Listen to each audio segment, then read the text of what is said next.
Bilindiği üzere Şanlıurfa'mızın nüfusu 2 milyonu aşmakta.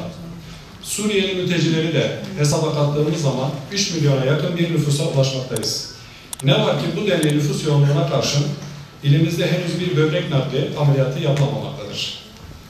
Bu durumu önemli bir eksiklik olarak gördüğümüz için 3-9 Kasım Organ Bağışı Haftası'nda bir farkındalık yaratmak amacıyla Şanlıurfa İl Sağlık Müdürlüğümüz Başkanlığı'nda Karacadağ Kalkınma Ajansı desteğiyle Mehmet Akif İnan Eğitim ve Araştırma Hastanesi Başhekimliği ev sahipliğinde İnönü Üniversitesi Turgut Özal Tıp Merkezi Böbrek Nakli biriminde görevli çok değerli hocalarımızın katkılarıyla böbrek nakli hazırlık eğitimini düzenlemiş bulunmaktayız.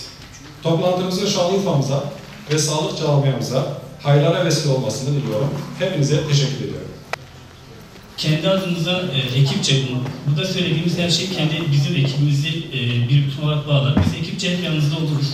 Özellikle başlangıç aşamasında, teknik destek anlamında, diğer branşlar açısından bizden istediğiniz her şeyde biz yanınızda dururuz.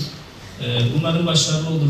Hem bu eğitim hem buradan çıkacak ve devam edecek böbrek nakli ve belki de arkasına eklenecek diğer organ nakli programınız umarım başarılı olur. Yolunuz açık olsun.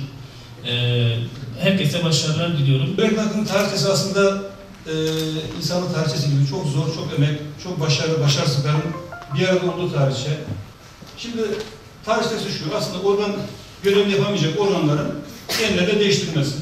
Bu devam ediyor nakli fakat yine başarılı olamıyor. Ardından yine ölüm cezası alınmış kişilere takılıyor veya diğer kişilere takılıyor fakat tutmuyor.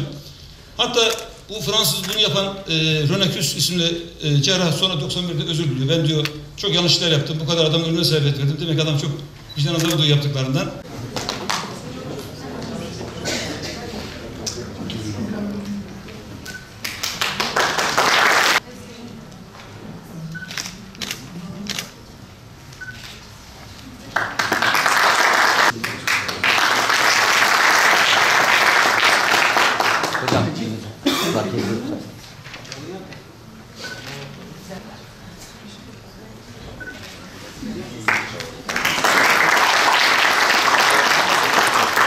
Zaman mira.